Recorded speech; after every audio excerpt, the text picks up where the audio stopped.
pensée du jour d'aujourd'hui, ce sera commencer, c'est bien, mais terminer, c'est mieux.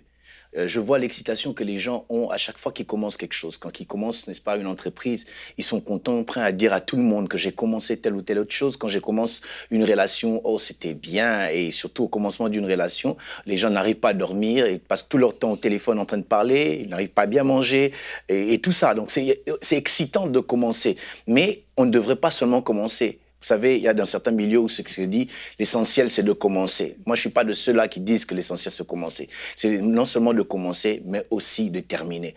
Parce que c'est une chose de commencer. Mais ce qui est plus bon, c'est d'arriver jusqu'à la fin. Le Seigneur me disait un jour que commencer ne détermine pas la fin, mais c'est plutôt la fin qui couronne le commencement.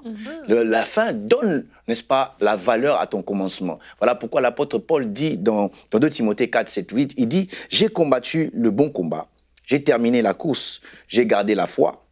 Désormais, la couronne de justice m'est réservée. » Il dit quoi? J'ai combattu, j'ai terminé et maintenant, il y a la couronne. Il n'y a pas de couronne quand on ne termine pas. Il y a des gens qui sont spécialistes en commencer, mais ils ne terminent jamais. Ils commencent pour ne pas terminer. Mais d'autres personnes qui sont comme prises dans un cycle où ils commencent, ils ne terminent pas l'éternel recommencement.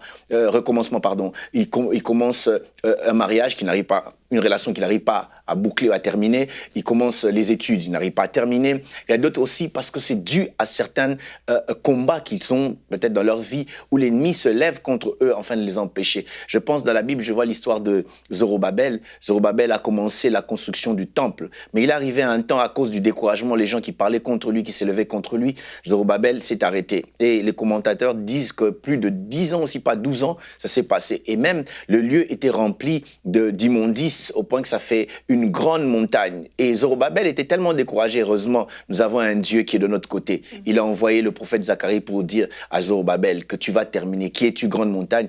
Tu seras aplani. À vous qui êtes en train de suivre, il se pourrait que vous vous retrouvez, n'est-ce pas, dans cette position où les forces spirituelles vous combattent votre grossesse qui commence, qui ne termine jamais, combattent votre mariage, combattent votre famille, combattent beaucoup de choses. Je voudrais vous dire qu'il y a une grâce particulière qui peut aplanir ces montagnes, afin que vous puissiez commencer et terminer. Comme nous aussi, nous avons commencé cette émission, nous allons effectivement la terminer. Et nous serons dans la joie, n'est-ce pas, de glorifier le Seigneur pour la fin de cette émission. Et là, j'ai terminé, n'est-ce pas, ma pensée du jour. Que Dieu vous bénisse.